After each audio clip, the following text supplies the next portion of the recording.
Donc, série Vivons par la foi, et ce premier message, session 1, c'est qu'est-ce que la foi? Qu'est-ce que la foi? Bonne question. On parle beaucoup de la foi, et on entend beaucoup d'expressions, genre oui, il faut avoir la foi, il faut vivre par la foi, il faut rester dans la foi, il faut, je sais pas, on peut rajouter beaucoup de choses à la liste. Ou parfois même les gens disent, mais quelle est votre foi? C'est quoi ta foi, etc. Et on peut réfléchir et tourner beaucoup dans ce sujet.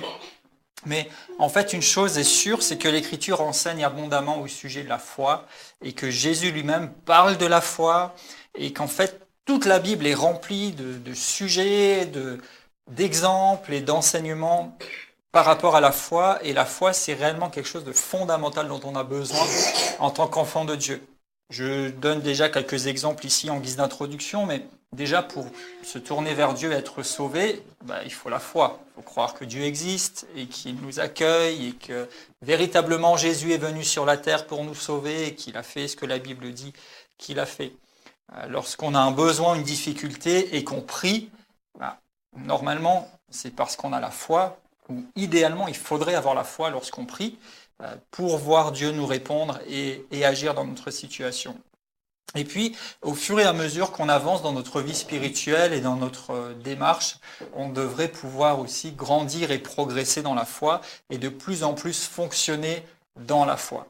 Il y a différents aspects. Nous devons avoir foi en Dieu, et ça reste évidemment l'aspect fondamental, mais plus ça va et plus nous devrions aussi fonctionner, développer et démontrer la foi de Dieu. Donc on va parler de toutes ces choses-là et avec une partie vraiment de comprendre la foi, comment ça fonctionne, comment on peut progresser dans la foi, et puis toute une partie très pratique. Finalement, la foi, comment ça se manifeste, comment est-ce qu'on progresse, comment on témoigne de notre foi. Et ça va être vraiment intéressant parce qu'il y a une chose qui m'interpelle, c'est quand l'évangile de Luc, chapitre 18, dit « Quand le Fils de l'homme reviendra, trouvera-t-il la foi sur la terre ?» Et on se dit tous, oui, il y a quand même des gens qui croient, des gens qui ont la foi. Alors cette question peut sembler un peu étonnante, mais en fait, je pense qu'il y a des choses, et qu'il y a des signes, et qu'il y a des fruits qui font que la foi est visible, et que la foi est opérante sur la terre, ou pas. Donc c'est pas seulement quelque chose d'intérieur. On intériorise beaucoup, c'est peut-être notre culture aussi, on dit oui, dans mon cœur je crois. Mais si tu crois dans ton cœur, c'est déjà une bonne chose. On verra aussi un peu plus en profondeur qu'est-ce que ça veut dire, croire du cœur. Mais à un moment donné, cette foi, elle doit sortir de ton cœur, si je peux dire ça comme ça, pour produire quelque chose. Et donc, on doit voir le résultat, le fruit, une position, une démarche et aussi des résultats et des choses concrètes au sujet de la foi. Donc on va vraiment voir beaucoup de choses ensemble dans cette série, déjà sur qu'est-ce que la foi, et puis progressivement avancer jusqu'à des choses beaucoup plus pratiques qui vont nous aider à vivre véritablement et à vivre encore plus dans la foi, et à manifester le genre de foi que Dieu désire voir manifester, le genre de foi que le Fils de l'homme attend de voir quand il reviendra, et ça sera vraiment excellent. Et il y aura aussi la nécessité de poser certains points d'équilibre, parce que des fois, on s'intéresse au sujet de la foi seulement pour obtenir des choses. Et c'est absolument pas mon objectif. Oui, la foi nous permet d'obtenir, mais la foi n'est pas juste un moyen de satisfaire nos envies, et disons-le clairement, de satisfaire des convoitises. Et notre désir et notre attente d'apprendre et de nous développer dans la foi, en fait, elle doit être orientée de la bonne manière, orientée sur la façon dont Dieu lui-même voit les choses. Donc on va poser aujourd'hui quelques fondements, déjà de définir ce qu'est la foi, et puis progressivement on va avancer dans ce sujet. Donc le passage de référence par excellence sur la foi que les gens utilisent souvent et que nous utilisons, parce que plutôt que de chercher à écrire une belle définition sur la foi, il y en a une toute faite, magnifique, qui se trouve dans Hébreux 11, c'est bien. Hébreux 11, et au verset 1er. C'est vrai qu'Hébreux 11, c'est vraiment le passage par excellence quand on s'intéresse à la question de la foi. Et on va donc y aller tout de suite. Hébreux 11, 1, il est écrit « Or, la foi, c'est une ferme assurance des choses qu'on espère et une démonstration de celles qu'on ne voit pas. » Donc ça, c'est la définition telle qu'elle, et dans un instant, on va les décortiquer un petit peu. Et puis la suite du passage, verset 2, il est dit « Pour l'avoir possédé, les anciens ont obtenu un témoignage favorable. C'est par la foi que nous reconnaissons que l'univers a été formé par la parole de Dieu, en sorte que ce que l'on voit n'a pas été fait de choses visibles. » Et ensuite, on a tout un, j'allais dire presque un catalogue, d'hommes et de femmes qui ont fonctionné par la foi depuis les temps anciens, depuis l'Ancien Testament, et puis jusque dans la suite, en disant « c'est par la foi » qu'ils ont en fait chacun obéi à Dieu, reçu des promesses, vu les promesses se réaliser, vu la puissance de Dieu. Et en fait, on peut regarder juste encore au verset 32, où l'auteur de l'Épître aux Hébreux nous dit « Que dirais-je encore ? Car le temps me manquerait pour parler de Gédéon, de Barak, de Samson, de Jephthé, de David, de Samuel et des prophètes qui, par la foi, vainquirent des royaumes, exercèrent la justice, obtinrent les promesses, fermèrent la gueule des lions, éteignirent la puissance du feu, échappèrent aux tranchants de l'épée, guérirent de leurs maladies, furent vaillants à la guerre, mirent en fuite des armées étrangères. Des femmes recouvrèrent leur mort par la résurrection, d'autres furent livrés au tourment et n'acceptèrent point la délivrance afin d'obtenir une meilleure résurrection, d'autres subirent des moqueries, etc., etc., etc. Et en fait, tout ça, c'est par la foi. Et ce qu'on pourrait dire, c'est que finalement, la foi, c'est la clé et elle est nécessaire et elle se manifeste dans toutes choses. Autant les bonnes choses, on a vu là au début de ce résumé, autant des gens qui ont subi des condamnations et qui ont été martyrs, etc., c'est par la foi qu'ils ont pu aussi faire face et tenir bon et rester fidèles à Dieu jusqu'au bout, jusque dans les extrêmes. Et en fait, tout ça nous montre que la foi, c'est vraiment quelque chose de fondamental. Et en fait, si vous voulez vivre pleinement votre vie, ce à quoi vous êtes appelés, parce que Jésus est venu pour nous donner la vie et la vie en abondance, eh bien vous avez besoin de la foi, vous avez besoin de développer votre foi. Donc, Hébreux 11, 1, la foi, c'est une ferme assurance des choses qu'on espère et une démonstration de celles qu'on ne voit pas. Je vais vous lire plusieurs versions de la Bible qui apportent un petit peu les choses autrement. Et puis, on va regarder carrément le texte original sur deux mots en particulier qui m'intéressent ici et qui vont nous aider à mieux comprendre ce que nous dit cette définition. Donc, la version du Semeur dit « La foi, c'est une façon de posséder ce qu'on espère et c'est le moyen d'être sûr des réalités qu'on ne voit pas. » La version dite de Martin dit « La foi rend présente les choses qu'on espère et elle est une démonstration de ce qu'on ne voit point. » Darby dit « La foi, c'est l'assurance des choses qu'on espère et la conviction de celles qu'on ne voit pas. » Et en anglais, la version King James dit « No, faith is the substance of things hoped for. » Ça veut dire la foi, c'est la substance, ou ça donne de la substance ou de la matière à ce qu'on espère. Et aussi dit « evidence of things not seen ». Donc evidence, c'est la preuve. Donc ici, on voit plutôt que la foi donne de la matière ou de la substance et que c'est une preuve. Donc si on met tout ça dans une marmite et qu'on mixe, on peut un petit peu le reformuler. Et en fait, chacun a un petit peu une lumière et un petit peu une partie de la réalité que reflète le texte original. Puisqu'en fait, en grec, ferme assurance, c'est le terme hypostasis qui veut dire assurance, substance ou réalité. Donc il n'y en a pas un qui a faux et un qui a juste, c'est qu'il y a plusieurs facettes ou plusieurs dimensions.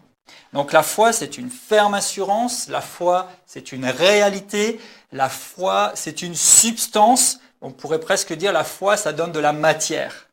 Et quand Martin dit la foi rend présente les choses qu'on espère, il y a aussi un aspect, c'est-à-dire c'est quelque chose de réel, je veux dire de manifeste. La foi, c'est ce qui matérialise les choses.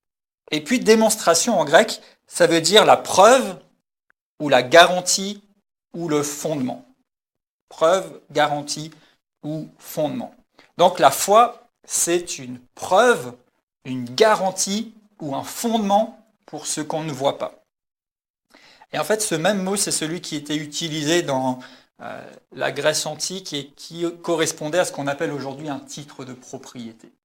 Donc en fait, l'une des définitions de la foi, c'est que c'est un titre de propriété. Donc par la foi, nous amenons à la réalité, au présent, ce que nous possédons déjà, même si nous ne le voyons pas encore. Donc un petit peu en mixant tout ça, la foi, c'est une garantie, un titre de propriété, un fondement qui soutient notre espérance et qui va être la preuve de ce qu'on ne voit pas encore avec nos yeux. Donc vous voyez que la foi, c'est un peu plus que juste dire, bon, je crois qu'il y a un Dieu quelque part et je crois que peut-être il peut faire des choses. La foi, c'est véritablement une position, puisque c'est un moyen de rendre réel ce qui ne l'est pas encore à nos yeux physiques, mais qui existe déjà, parce que c'est l'objet de notre espérance. Et en fait, c'est simplement d'amener ce que Dieu a déjà accompli pour nous à la réalité dans notre existence au présent. Donc un petit peu plusieurs façons de le dire en essayant de concilier toutes ces réalités. Donc la foi, et j'aime bien cette notion du titre de propriété. En fait, la foi, c'est une manière de dire et de prouver, puisque c'est une preuve, ça c'est à moi. Donc quand je suis dans la foi, c'est pas seulement peut-être que le Seigneur va me donner quelque chose. La foi, c'est Dieu me veut en bonne santé, donc je saisis et je réclame ma guérison. Et la preuve, on y viendra plus loin, elle est ici dans l'Écriture. Par exemple, par ces meurtrissures, nous avons été guéris. Par exemple, les évangiles abondent d'exemples de guérison. Par exemple, les épîtres qui nous montrent que Dieu a pourvu à nos besoins et la santé en fait partie. Donc la foi, c'est véritablement posséder les choses et c'est ce moyen d'amener ce que nous possédons, mais que nous ne voyons pas encore, à la réalité dans notre vie physique et présente. Donc la foi, on pourrait dire aussi que c'est un petit peu comme si on avait une main qui soit plus longue que notre bras physique et qui nous permette de saisir dans le monde invisible et dans le domaine de Dieu les choses qui nous appartiennent pour venir les réaliser, les manifester dans notre vie présente. La foi, en fait, relie ce que Dieu a accompli pour nous avec notre vie présente.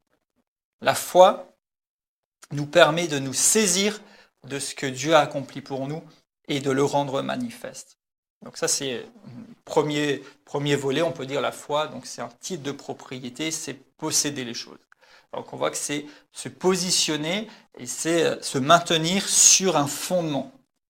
La foi, c'est ça.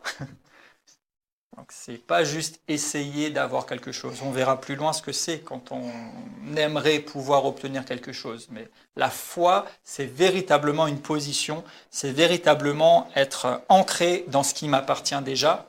Et c'est par cette position de foi que ça va pouvoir devenir réel, que ça va pouvoir prendre de la substance et de la matière. Un autre aspect qu'on voit ici, et c'était une des versions qui le rendait bien, c'était que la foi, ça fonctionne au présent. Quand je suis dans la foi, je ne dis pas « je crois que Dieu va me donner quelque chose ». En fait, la foi, c'est de dire « je possède ce que Dieu dit que je possède ». Et c'est d'ailleurs l'une de nos déclarations qu'on aime bien ici et qui est excellente. La foi, c'est pas seulement de dire je vais aller mieux ou ça ira de mieux en mieux. La foi, c'est comme nous l'avons déclaré à travers un chant tout à l'heure, même quand je suis faible, c'est de dire je suis fort. La foi opère au présent. Et rien que là, je pense que pour certains, ça peut nous réajuster, soit parce que nous ne le faisions pas, soit parce que quelquefois, par inattention, on a tendance à exprimer notre foi, mais au futur, alors qu'en fait, la foi, ça fonctionne au présent. La foi qui va véritablement obtenir et matérialiser ce que nous avons reçu en Christ, elle opère au présent. Je possède ce que Dieu dit que je possède. J'ai ce qu'il dit que j'ai. Je peux faire ce qu'il dit que je peux faire. Ce n'est pas quelque chose pour le futur, c'est quelque chose qui est là et maintenant. Ça m'appartient déjà. Jésus dira dans Marc 11, 23, 24 et les versets suivants, on reviendra sur cet enseignement en détail, mais il dira il faut que vous croyez que ce que vous dites arrive et vous le verrez s'accomplir. Et ensuite il dit quand vous priez, croyez que vous l'avez déjà reçu. Donc c'est quelque chose de présent, je l'ai déjà. C'est pas croyez que Dieu va le faire, c'est déjà fait. La foi, l'un des fondements, l'une des bases fondamentales, c'est qu'elle fonctionne au présent. Elle se base sur ce qui m'appartient, elle se base sur une preuve de ce que Dieu dit à mon sujet. La foi, c'est maintenant. Et du coup, la foi va appeler et amener à l'existence ce qui existe déjà, mais qui n'était pas encore réel ou manifeste pour moi au moment précis où je parlais. On peut différencier différents types de foi, toujours dans cette partie un petit peu qu'est-ce que la foi, un petit peu introduction. La foi, on peut parler de la foi naturelle que tout le monde possède. La foi naturelle, en fait, c'est simplement de croire les choses du quotidien, les choses physiques, et en fait, tout le monde l'a. Personne n'a aucune foi. Sinon, en fait, sans foi, vous ne vivez pas. La foi naturelle, elle fonctionne au quotidien. Elle fonctionne sur la base des lois, par exemple, physiques. La foi naturelle, c'est par exemple de croire que, il n'y a que des choses fragiles ici, mais si j'ai un stylo, si j'ai un stylo et que je le lâche, qu'est-ce qui va se passer? Et pourquoi? Est-ce que vous êtes tous sûrs qu'il va tomber? Donc vous avez la ferme assurance que si je lâche le stylo, il va tomber. D'accord? Et est-ce que vous avez une preuve ou un fondement pour me dire que le stylo va tomber? La loi de la gravité. Et l'expérience.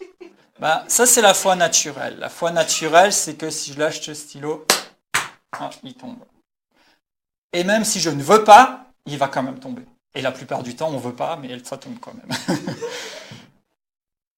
Ça, c'est la foi naturelle. La foi naturelle, elle fait appel à vos 5 sens, elle fait appel à vos connaissances, elle fait appel à des lois naturelles, mais en fait, elle est un reflet de ce que devrait être notre foi, la foi spirituelle, la foi qui fonctionne dans le domaine de Dieu. La foi naturelle, donc, c'est se baser, pour preuve, sur différentes lois. La loi de la gravité, si je lâche un objet, il va tomber. Quand j'appuie sur l'interrupteur, alors certes, c'est souvent inconscient, mais c'est parce que j'ai foi que si j'appuie dessus, il va y avoir la lumière. Sinon, je n'appuierai pas, je ne bougerai pas. Je crois que ça va se passer. D'accord ?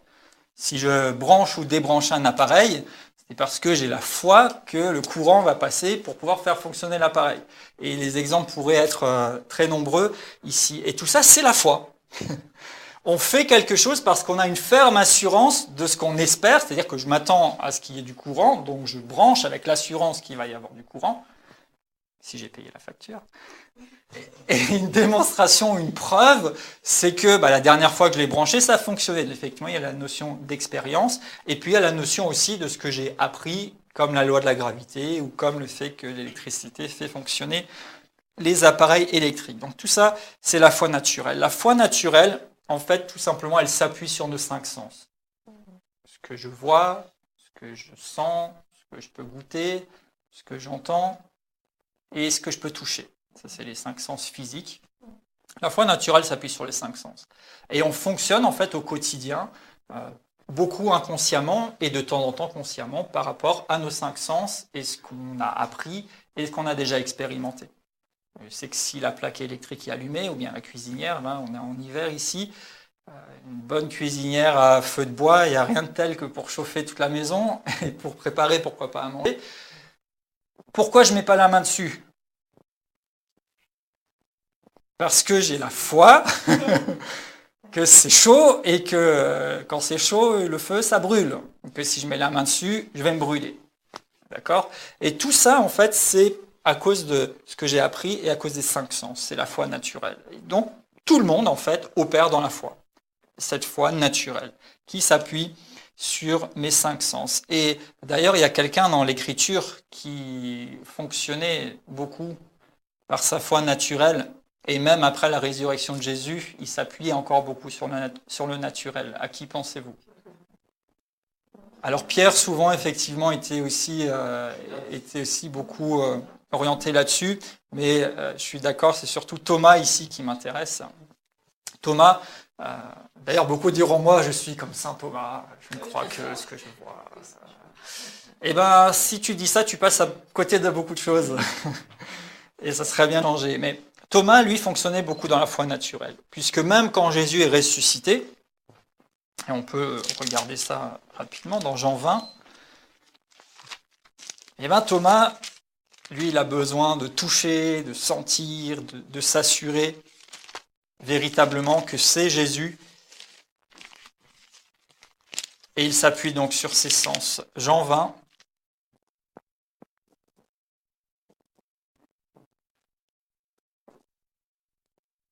Les disciples viennent dire à Thomas, « Nous avons vu le Seigneur. » Mais il leur dit, verset 25, « Si je ne vois dans ses mains la marque des clous, et si je ne mets mon doigt dans la marque des clous, et si je ne mets ma main dans son côté, je ne croirai point. » Donc lui, il fonctionnait seulement avec la foi naturelle.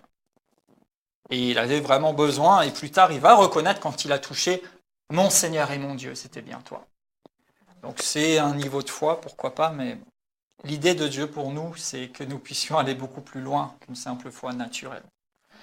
C'est merveilleux quand on a pu toucher, goûter, sentir, voir, entendre quelque chose de la présence de Dieu et de son action, c'est merveilleux. Et Dieu aime à se révéler, y compris à nos cinq sens. Vous savez que Dieu peut être vécu concrètement. On peut toucher l'amour de Dieu à travers ce qu'il fait dans notre vie. On peut l'entendre, on peut le voir, on peut le sentir, on peut le goûter. Quand vous n'aviez rien à manger et que miraculeusement quelqu'un sonne à votre porte avec un bon poulet rôti, vous goûtez l'amour de Dieu. D'accord ? Mais on reste sur du naturel. Mais il y a une dimension bien plus grande que cette foi, donc je ne vais pas rester longtemps dessus parce que ce n'est pas tellement mon intérêt ici et dans cette série, mais je voudrais surtout que nous nous arrêtions et que nous grandissions dans ce qu'on pourrait appeler la foi surnaturelle ou tout simplement la foi de Dieu. Et c'est dans ce domaine-là, et c'est finalement ce qui nous différencie, nous, fils et filles de Dieu, des autres gens du monde. Tout le monde peut avoir la foi naturelle, et avec la foi naturelle, des gens peuvent réaliser des choses impressionnantes. Alors à combien plus forte raison avec la foi de Dieu, qui s'appuie sur le surnaturel et sur sa toute-puissance, nous devrions pouvoir accomplir des choses extraordinaires et surtout révéler la gloire de Dieu dans ce monde à travers ce que nous vivons et ce que la foi en Dieu et la foi de Dieu peut provoquer. Donc la foi surnaturelle, plutôt que des cinq sens, elle s'appuie, nous y reviendrons en détail, sur la parole de Dieu. C'est ce que Dieu dit qui est le fondement de ma foi et qui me permet d'espérer des choses que je ne vois pas et qui ne sont pas encore là, mais qui existent parce que Dieu a dit qu'elles existaient. Cette foi ne s'appuie pas seulement sur une expérience ou sur un témoignage, même si c'est excellent d'entendre des témoignages et d'expérimenter des choses, mais elle va s'appuyer sur une révélation. Une révélation qui vient de la parole de Dieu. Une révélation que le Saint-Esprit met dans notre cœur et qui va provoquer en nous cette dimension qui dépasse ce que mes cinq sens auraient dit de façon raisonnable et qui me permet de croire et d'obtenir ce qui aurait pu être souvent considéré comme déraisonnable, mais qui pourtant est vrai et que je peux matérialiser par le moyen de cette foi. Une autre différenciation importante au sujet de la foi, c'est de faire la part des choses entre une foi intellectuelle et la foi du cœur.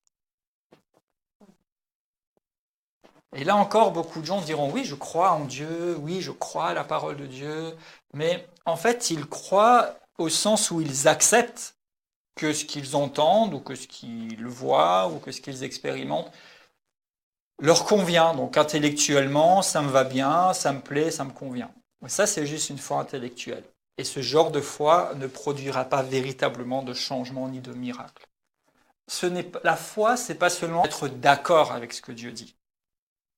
Même si être d'accord avec ce qu'il dit fait partie de la démarche de la foi. Mais la foi, c'est véritablement accepter, épouser et avoir dans notre cœur et au plus profond de nous-mêmes cette profonde conviction et cet accord et cet attachement à ce que Dieu dit. Beaucoup de gens sont d'accord sans pour autant que ça ne change leur vie. Il y a des gens qui disent, oui, je suis d'accord que tu crois en Dieu, pourquoi pas, je suis d'accord que Dieu puisse faire des choses et que ça puisse faire du bien à quelqu'un, mais pourtant, ils ne marchent pas avec Dieu. Mais ils sont d'accord. Et il est triste de constater que dans certains endroits, ou parfois en creusant un petit peu, discutant plus avec les gens, on peut se rendre compte que beaucoup de personnes s'assoient semaine après semaine quelque part, ils sont d'accord avec ce qui est dit, Mais en fait, rien ne change dans leur vie et rien ne se passe parce qu'ils sont juste d'accord. Ils sont juste dans une foi intellectuelle. Et ils sont capables de vous décortiquer des choses et de vous expliquer très bien des choses, mais pourtant ils ne les vivent pas. Et ma prière et mon souhait, vraiment comme ça l'est sur tant d'autres sujets, mais c'est vraiment quelque chose de fondamental, c'est que oui, nous avons reçu une intelligence de la part de Dieu, et ça fait partie de nous, et c'est très bien de l'utiliser, mais ce n'est pas une fin en soi. C'est bien de pouvoir comprendre et expliquer des choses, mais c'est la foi et la vie avec Dieu, c'est pas fait juste pour en faire un exposé et une démonstration intellectuelle. La marche avec Dieu et la foi, c'est d'abord une question du cœur, de ce qui se passe en nous et d'une expérience personnelle avec lui et dans notre marche et notre croissance avec Dieu. Donc la foi, c'est pas juste dire ok, je suis d'accord, intellectuellement ça me convient, je peux pas te contredire parce que ton raisonnement tient la route, ok, mais c'est véritablement de s'attacher et d'épouser la parole de Dieu, de véritablement la faire nôtre et de nous mettre en accord avec elle, la recevoir est quelque chose de personnel. C'est pas juste répéter ce que j'ai vu ou entendu quelque part. C'est aussi beaucoup de gens, ils sont capables, et ça m'effraie parfois, de voir ou d'entendre des gens qui vont tenir un super discours, mais c'est creux, c'est vide, parce qu'ils vont juste répéter des choses qu'ils ont entendues et qui sont très bonnes, mais qui ne produisent rien, parce qu'elles ne sont pas le fruit d'une expérience et d'une connaissance et d'une acceptation et d'une foi personnelle. Et on verra plus loin certaines façons de mettre en pratique notre foi. Et l'une des manières d'exprimer sa foi, c'est tout simplement de parler.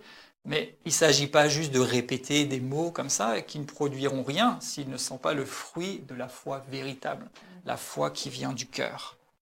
La foi qui vient du cœur. Et ça fait partie des choses, je crois, et d'où l'intérêt de cette série et de la nécessité même d'une série comme ça, c'est que souvent on dit aux gens, mais t'as qu'à déclarer la bonne chose et puis poser des actes et puis ça va fonctionner, mais quelques semaines ou quelques années plus tard, vous retrouvez ces gens qui criaient très fort dans une réunion ce qu'ils pensaient croire, et c'est le cas de le dire, mais qui en fait n'auront rien obtenu et qui finiront par dire, mais ces histoires-là, ça ne marche pas. Bah oui, ça ne marche pas parce que c'est pas juste parler ou faire qui fait la différence. Si ce que tu parles ou ce que tu fais n'est pas le reflet de quelque chose qui est là dans ton cœur et d'une conviction profonde, ça ne sert strictement à rien. On a besoin de la foi du cœur. Romains 10 dit à ce sujet, c'est en croyant du cœur et en confessant de la bouche qu'on obtient la justice et le salut. Donc en croyant du cœur. Et là aussi, on en reparlera un petit peu plus loin. Qu'est-ce que ça veut dire, croire du cœur? Qu'est-ce que c'est le cœur ici? Donc il y a vraiment une dimension où la foi, c'est quelque chose qui se passe au plus profond de nous-mêmes. Et même si c'est très important de savoir comment faire finalement et comment témoigner de notre foi, ce que nous ferons plus tard dans la série, et vraiment prendre le temps, pendant plusieurs sessions, de véritablement poser ses fondements et être attentif. Finalement, la foi, c'est quoi? La foi, elle vient comment? Et avant de prier, ça choque parfois les gens, mais devant une situation, la première chose à faire, c'est pas toujours d'aller prier. J'ai l'habitude de ce grand blanc quand je dis ça. Pourquoi? Parce que si tu pries sans foi, ça ne sert à rien.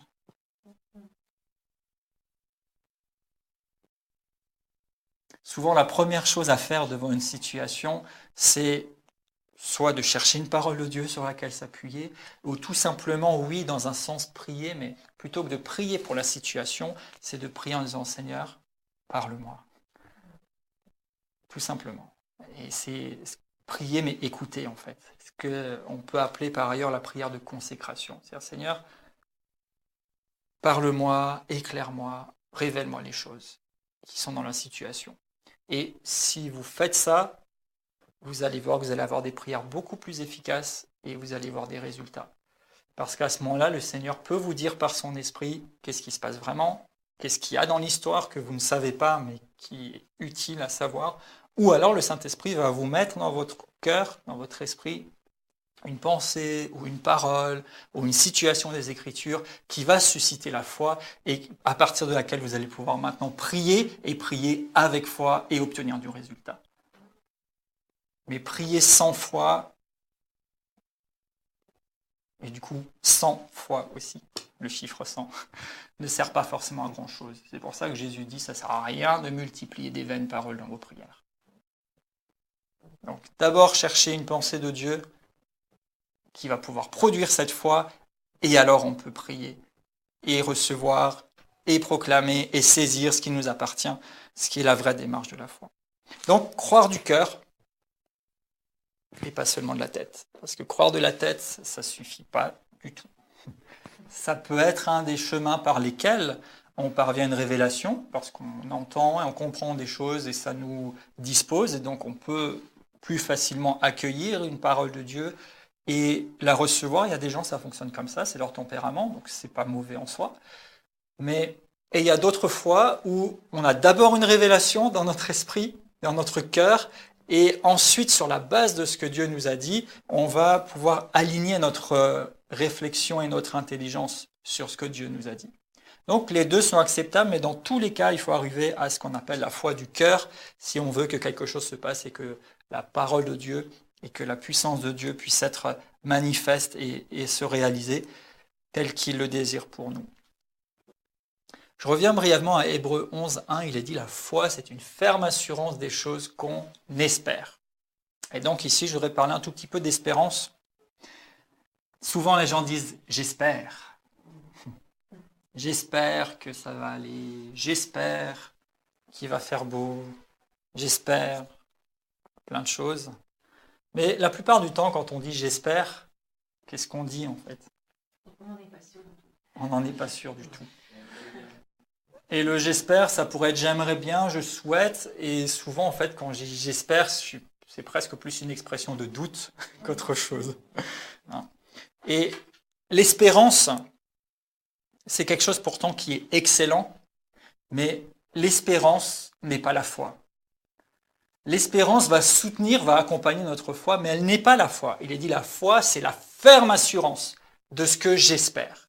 Donc le bon côté de l'espérance, et quelqu'un l'a proposé, c'est effectivement souhaiter quelque chose, mais plus que de le souhaiter, c'est de l'attendre. Et en fait, une des définitions qu'on pourrait donner à l'espérance, c'est finalement l'attente ardente ou l'attente active de ce que je crois avoir reçu. Mais la foi n'est pas l'espérance, et l'espérance n'est pas la foi. Elles fonctionnent ensemble. La foi, c'est la ferme assurance. Donc dans la foi, je possède la chose. Et j'en ai la preuve, c'est ce que dit la parole de Dieu. Et je vais pouvoir le démontrer. C'est la ferme assurance de ce que j'espère. La foi, c'est au présent, mais maintenant, c'est vrai que tout ne se passe pas toujours tout de suite dans le monde physique et visible. Et c'est là que l'assurance entre en scène, parce que l'assurance, ou l'espérance plutôt, pardon, l'espérance, c'est ce qui me permet de rester dans la bonne position entre le moment où je reçois dans la foi et le moment où ça se manifeste physiquement. Donc l'espérance, c'est ce qui me fait maintenir la bonne position. Et l'espérance voit plutôt ce qui est possible, elle voit le potentiel et elle voit pour le futur. Or, la foi, elle opère au présent. La foi, c'est recevoir tout de suite et l'espérance, c'est rester convaincu et rester dynamique et rester dans la même position jusqu'à ce que véritablement ce soit matérialisé dans ma réalité. L'espérance ne produit rien toute seule. En fait, l'espérance, c'est cette attente ardente. C'est un petit peu comme si vous passez une commande sur un catalogue. Vous avez le catalogue et vous pouvez déjà choisir les articles. Bon, aujourd'hui, on fait par Internet, c'est encore mieux. Vous choisissez vos articles, vous passez la commande, vous payez la facture et du coup, vous attendez votre article. Vous le possédez déjà, puisque vous l'avez acheté, mais vous ne l'avez pas encore en main. D'accord ? Donc, entre le moment où vous l'avez payé et le moment où le facteur sonne à la porte et que vous déballez le colis, vous êtes dans l'espérance. Vous êtes dans l'attente, et souvent l'attente active que ça arrive. Et par exemple, si vous achetez un produit comme ça du quotidien, ou si vous réservez un voyage, ce qui m'arrive de faire quand j'ai eu l'occasion de voyager par Internet, vous achetez le billet. Pour moi, à partir du moment où j'ai payé, je voyage et j'ai mon billet, même si je ne l'ai pas. Mais je l'ai. Et à ce moment-là, je suis dans l'espérance. Je m'attends à recevoir jusqu'à ce que je reçoive l'article ou jusqu'à ce que je reçoive mon billet ou ma confirmation qui va me permettre de monter dans l'avion. D'accord? Donc l'espérance, c'est cette dynamique ou cette période, en fait, et c'est cette force qui nous garde dans l'attente de ce que je sais que j'ai reçu. Donc, la foi, je le possède. Et quand j'ai commandé quelque chose et que j'ai payé, je sais que c'est à moi. Et je peux même déjà dire à ma chérie, j'ai acheté un nouvel ordinateur. Et je peux même déjà me demander qu'est-ce que je vais installer dessus ou comment je vais pouvoir l'utiliser. Et je me prépare déjà parce que je suis dans l'espérance. J'attends ardemment ce que je sais qui m'appartient jusqu'à ce qu'il arrive. Quand j'ai réservé un voyage, je commence à préparer, je regarde pour le logement, je peux même déjà, selon le délai qui va s'écouler, commencer à préparer ma valise, me demander qu'est-ce qu'il faut que j'achète, qu'est-ce qu'il faut que je prépare. J'en parle, je suis content, je suis dans l'espérance, jusqu'au moment où véritablement le moment tant attendu arrive et que j'ai véritablement la chose. Donc la foi, ça fonctionne un peu comme ça. La foi, je sais que je le possède à partir du moment où je l'ai acheté. Et la bonne nouvelle, c'est que c'est déjà payé. Parce que Jésus a payé. Et le catalogue, il est là. Un beau catalogue, hein. Il y a pas mal de pages, et plus encore. Par la foi, je peux venir choisir dans le catalogue ce que Dieu dit à mon sujet, et une fois que c'est payé, en fait, à partir du moment où je l'accepte, parce que Jésus a payé, donc je le saisis dans la foi en disant, dans le nom de Jésus. Pourquoi on prend le nom de Jésus? Parce que c'est Jésus qui a payé. Je reçois tout de suite. Et si ça ne se voit pas tout de suite, je suis dans l'espérance. Je me réjouis, je m'y attends, j'en parle, je le déclare, je reste dans la joie, je remercie déjà le Seigneur jusqu'au moment où ça se manifeste. Mais ça m'appartient tout de suite, au moment où je l'ai sélectionné et où ça a été payé. Donc la foi, c'est posséder la chose. Et c'est ce qui va amener les promesses de Dieu à se manifester dans ma vie physique, dans ma réalité.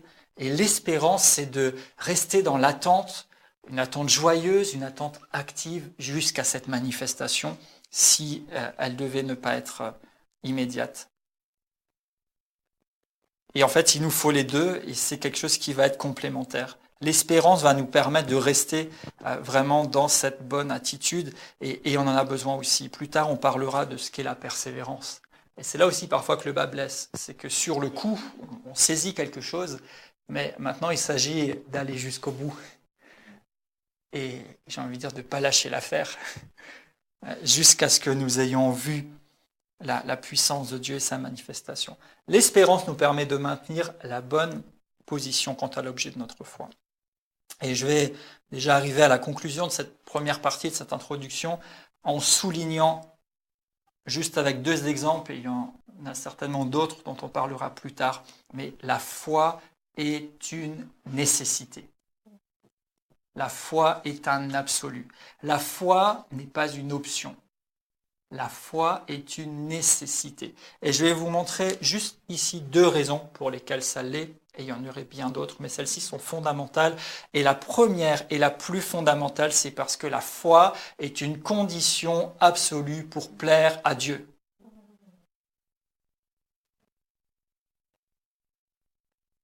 Sans la foi, il est impossible de lui être agréable, dit l'Écriture. Impossible. Donc il nous faut la foi. Et c'est bon d'étudier sur la foi. Et d'aller creuser, d'où l'intérêt des séries. C'est vrai que j'aime les séries sur ce genre de sujet, parce qu'on prend le temps d'aller le plus en profondeur et de méditer et de rechercher la pensée de Dieu. Il nous faut la foi. Tu veux plaire à Dieu, il te faut la foi, parce que sans la foi, c'est impossible de lui plaire. Mais en même temps, et je remets toujours cette notion en perspective pour l'équilibre, la foi n'a pas pour premier objectif d'obtenir des choses, la foi a pour premier objectif de plaire à Dieu. Plaire à Dieu. Et en fait, ça plaît à Dieu que tu crois, que tu confesses et que tu vois la chose se réaliser. Ça plaît à Dieu que tu sois pourvu dans tous tes besoins. Ça plaît à Dieu que tu sois en bonne santé. Ça plaît à Dieu que tu sois libre. Ça plaît à Dieu que tu t'épanouisses. Ça plaît à Dieu que tu aies la foi, parce que la foi, c'est ce moyen d'amener sa gloire à être évidente et concrète en toi, et à travers ça, ça démontre qui est Dieu dans ta génération, dans le monde dans lequel tu vis. La foi est une nécessité. Il faut que celui qui s'approche de Dieu, c'est la suite du verset, croit que Dieu existe, c'est le premier aspect, et qu'il est le rémunérateur de ceux qui le cherchent. Donc la foi, sans elle, on ne peut pas plaire à Dieu. Et la foi, c'est croire que Dieu existe, c'est sûr, sinon on ne pourrait pas s'approcher de lui, ni l'honorer comme nous devons le faire, mais c'est aussi croire qu'il rémunère ceux qui le cherchent. Et rémunérer, ça veut dire ce que ça veut dire. Il récompense, il répond, il donne des choses. Une rémunération, c'est recevoir quelque chose. Et Dieu rémunère avec abondance, selon sa richesse et avec gloire. Et l'un des premiers pas, peut-être, ne serait-ce qu'en entrant dans les bases et dans la définition de la foi, c'est juste de remettre en place et de se rappeler que sans la foi, c'est impossible de lui plaire. Que croire qu'il existe est une chose, mais que nous devons aussi croire qu'il rémunère ceux qui le cherchent. Et qu'il le fait avec gloire, et selon sa richesse. Et tant qu'il y a une dimension de sa richesse ou qu'il y a une dimension de sa gloire qui n'est pas encore en place, ça veut dire qu'il y a encore quelque chose à aller chercher. Et nous sommes supposés faire des progrès. Paul disait à Timothée que tes progrès soient évidents pour tous. Et l'idée de Dieu pour nous, c'est que nous puissions être transformés de gloire en gloire. Et quand bien même nous serions, et merci Seigneur parce que chacun pour notre part, nous sommes arrivés quelque part et nous avons vécu des choses avec Dieu, mais il y a encore une gloire supérieure. Donc il y a encore une foi à mettre en action pour activer et permettre à Dieu de libérer et de manifester cette gloire supérieure, pour aller de gloire en gloire. Donc on se réjouit de ce qu'on a, et on continue de se laisser emporter par lui pour cette gloire supérieure qui nous attend et qu'il veut pouvoir manifester. La foi est une condition absolue pour plaire à Dieu. Et le deuxième aspect à ce stade sur la nécessité ou l'absolu de la foi, c'est que c'est une condition de la vie du juste. Il est écrit « Le juste vivra par la foi ». Ça c'est Romains 1, 17, le juste vivra par la foi. Galates 3, 11, le juste vivra par la foi. Hébreux 10, 38, mon juste vivra par la foi. Donc là, c'est Dieu lui-même qui le dit. Et ensuite, et j'ai entendu quelqu'un le dire, et c'est très bien, Habacuc 2, 4, le juste vivra par sa foi. Par sa foi. Tu es supposé vivre par ta foi. Et là aussi, quelquefois, on pense ou on voudrait se contenter de vivre par la foi, en général, ou par la foi du pasteur, ou par la foi du frère ou de la sœur qui nous encourage souvent, ou par la foi de l'assemblée. Et bien sûr que nous devons nous exciter mutuellement à la foi et nous soutenir quand on en a besoin. Et il y a des principes comme associer notre foi et se porter les uns les autres, etc. Mais le juste ou la juste, c'est-à-dire celui ou celle qui a été régénéré et déclaré juste par Dieu par la nouvelle naissance, donc c'est chacun de vous, vivra par la foi et plus spécifiquement par sa foi. Et je souhaite à travers cette série que ta foi puisse être stimulée et fortifiée et que tu puisses vivre par ta foi. Ta foi. Et que tu aies ton témoignage. Beaucoup de gens parlent, Dieu a fait ci là-bas, Dieu a fait ça là, j'ai lu tel livre, j'ai vu telle chose. C'est très bien, ça nous encourage, ça fait du bien, mais je veux ton témoignage. Je veux entendre et voir ta foi à l'œuvre. Et je veux aussi que ma foi, par la même occasion, soit encore stimulée et augmentée et progresse pour vivre pleinement dans tout ce que le Seigneur a préparé pour moi et ce qu'il a préparé pour nous et pour chacun d'entre vous. Donc la foi, c'est un fondement. La foi va donner de la substance au présent, aux choses que Dieu a déjà accomplies pour moi. La foi possède déjà les choses, c'est une preuve, une garantie des promesses de Dieu. Elle nous ouvre la porte au surnaturel, elle vient du cœur, Par la foi, on peut plaire à Dieu et le juste est censé vivre par la foi. Et on va conclure ici cette session 1. Et je vous dis simplement, alors, vivons par la foi.